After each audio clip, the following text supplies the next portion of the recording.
Hmm. Okay, so you fancy yourself a journalist. Would you say you're friends with Scott Colton? So you're not friends with him? Oh, wow. Well, that makes two of us.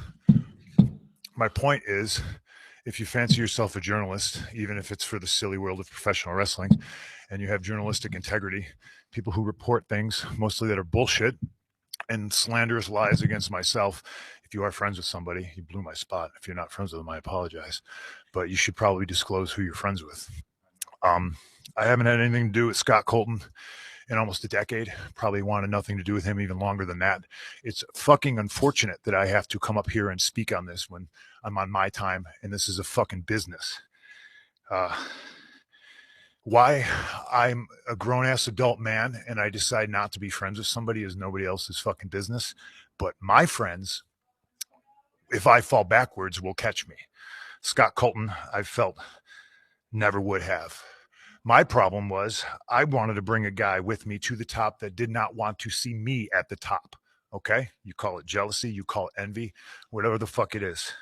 My relationship with Scott Colton ended long before I paid all of his bills. I have every receipt, I have every invoice, I have every email. I have the email where he says, and I quote, I agree to go our separate ways. I will get my own lawyer and you do not have to pay anymore.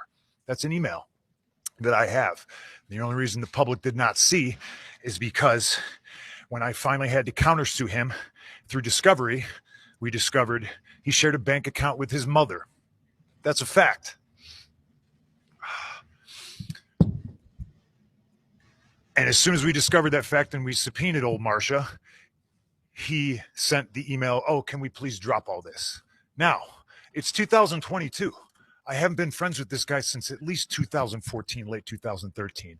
And the fact that I have to sit up here because we have irresponsible people who call themselves EVPs and couldn't fucking manage a target, and they spread lies and bullshit and put into a media that I got somebody fired when I have fuck all to do with him. Want nothing to do with him. Do not care where he works, where he doesn't work, where he eats, where he sleeps. And the fact that I have to get up here and do this in 2022 is fucking embarrassing. And if y'all are at fault, fuck you. If you're not, I apologize. But what did I ever do in this world to deserve an empty-headed fucking dumb fuck like Hangman Adam Page to go out on national television and fucking go into business for himself? For what? What did I do, Dave? What did I ever do? Didn't do a goddamn thing. What's your name, sir? Fuck the Pittsburgh Penguins. What are you doing, man? What are you doing? I made it really clear in Forbes, and I just want to make it clear again. Nick, it's not his position to make it very fucking clear. There's people who call themselves EVPs that should have fucking known better. This shit was none of their business. I understand sticking up for your fucking friends. I fucking get it. I stuck up for that guy more than anybody. Okay? I paid his bills until I didn't, and it was my decision not to. Yeah, but I shouldn't have no commented when Nick first said it. It's my fault, and if I hadn't, it's my fault. It's my fault. I appreciate I should have just taken it head on because you never said anything. But I'm trying to run a fucking business, and when somebody who hasn't done a damn thing in this business jeopardizes the first $1 million house that this company has ever drawn off of my back and goes on national television and does that, it's a disgrace to this industry. It's a disgrace to this company. Now, we're far beyond apologies, right? I gave him a fucking chance. It did not get handled, and you saw what I had to do, which is very regrettable, lowering myself to his fucking level. But that's where we're at right now. And I will still walk up and down this hallway and say, if you have a fucking problem with me, take it up with me. Let's fucking go. What's your question, Nick? First of all, you're always very nice to me. Thank you. I wanted to ask about MJF. Obviously, he played a voicemail from you before he came out. Obviously, he's front of you, Punk. Why now? Why is MJF back in the fold now? How do you both feel about him being around? How do you feel about the time he spent away? All of that. Well, if I may, I am the one who asked him to come back because MJF's a big star in this company, and this is one of the biggest events.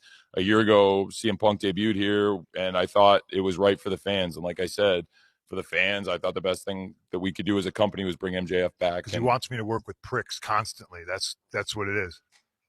Nevertheless, two of the top wrestlers in the world, MJF and CM Punk, could be a big match down the line. Sorry to keep bringing this fucking up, but I've never spoken his word in I don't know how long, so I'm a little fucking pissed off about it. When it came down that he was going to sue me, I asked to talk to him. He refused. I asked for mediation. It was denied. I offered him money. He said it was not enough. He went ahead with the lawsuit and sued. It's his fucking funeral. I don't care. He shares a bank account with his mother that tells you all you need to know about what kind of character that is. I appreciate it, Nick. I'm sorry if I'm a little fucking snippy.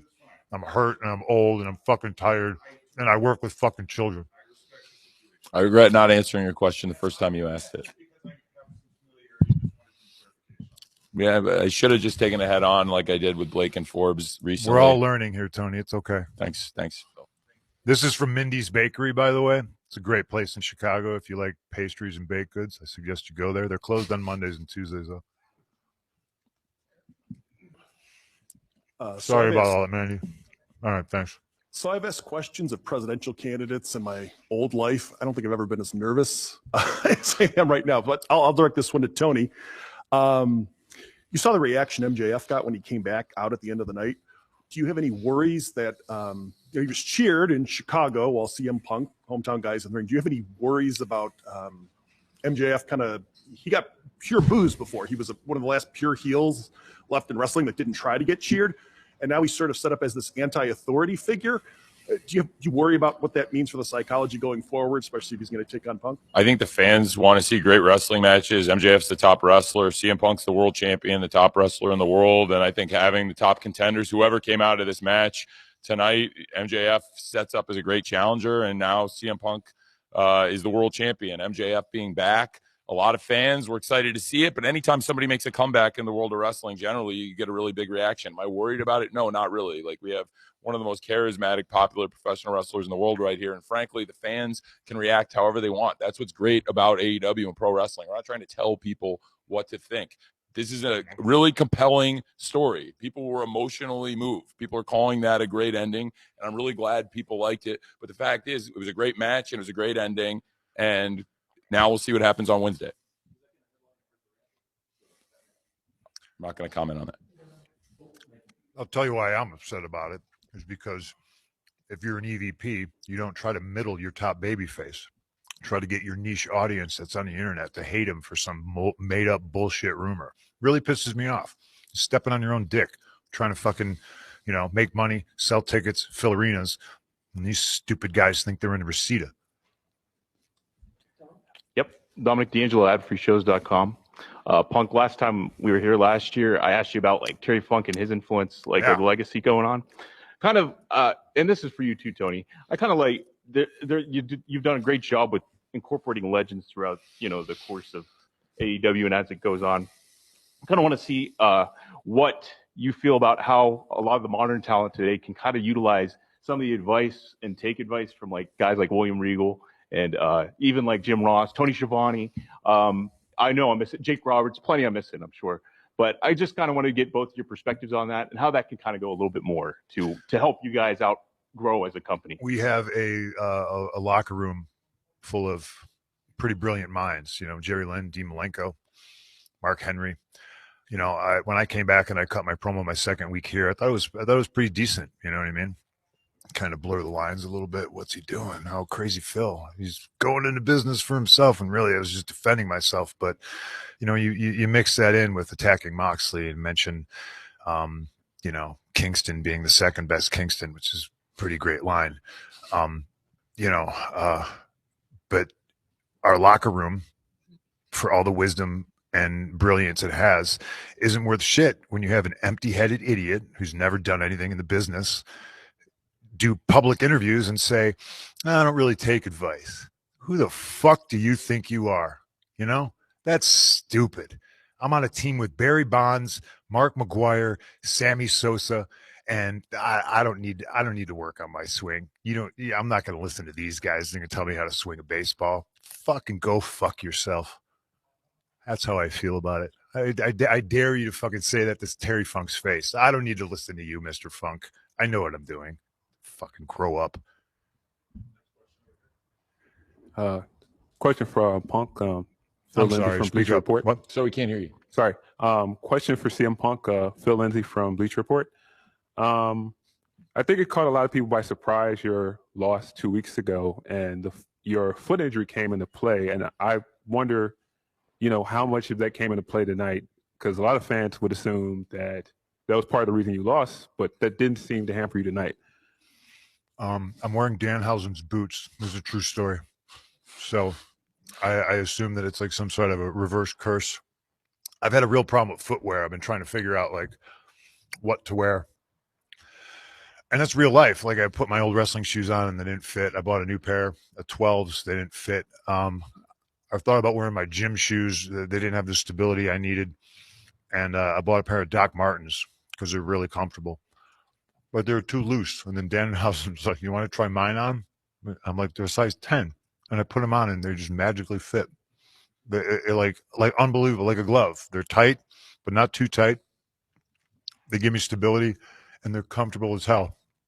So I owe him more money now. Hi, Tony. Hi, Punk. Izzy, How are you? I'm good. How are you? I'm sorry if I'm scary. No, it's okay. No, I like you, though. You're right. Thank you. I like you too. Thank Huge you. fan.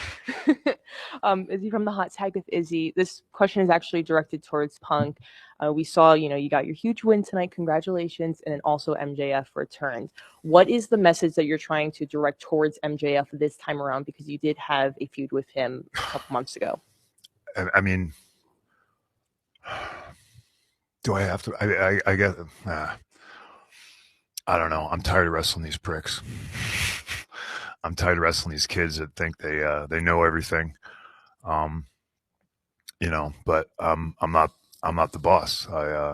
He won number one contendership, and I guess I'll cross that bridge when I get to it.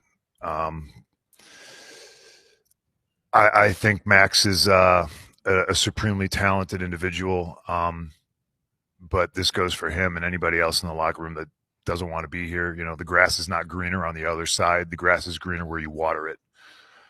And Max likes to, shit where he eats instead of watering the grass. So, we'll have to see how that goes. Thanks, Izzy. John Alba podcast.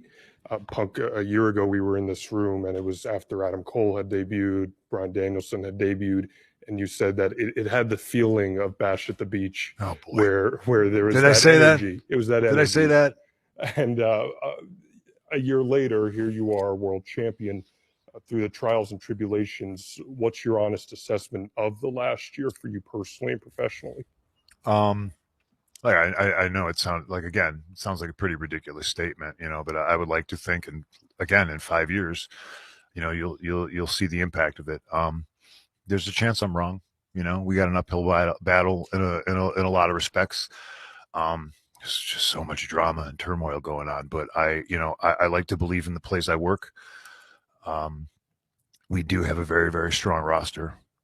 And like I said, we have a lot of brilliant minds backstage. So if young talent's willing to actually listen and receive advice and information, I honestly think sky's the limit. There's always going to be people who think they should be the top guy, want to be pushed, and I get that. I mean, that was me from like 2008 to 2010 or whatever, and I always wanted more, but I thought I acted like a top guy. Like if I missed a flight, I rented a car and made the town. I didn't just go, I missed the flight, I guess I'm not going to be a TV. I think Adam Cole is fantastic. I'm more worried about his health now than worried about if his impact on wrestling is going to be bigger than Scott Hall's or something like that. Like I just want the kid to be healthy because he's a sweetheart. I know Eric Bischoff is really mad that I said that, so I stand by it.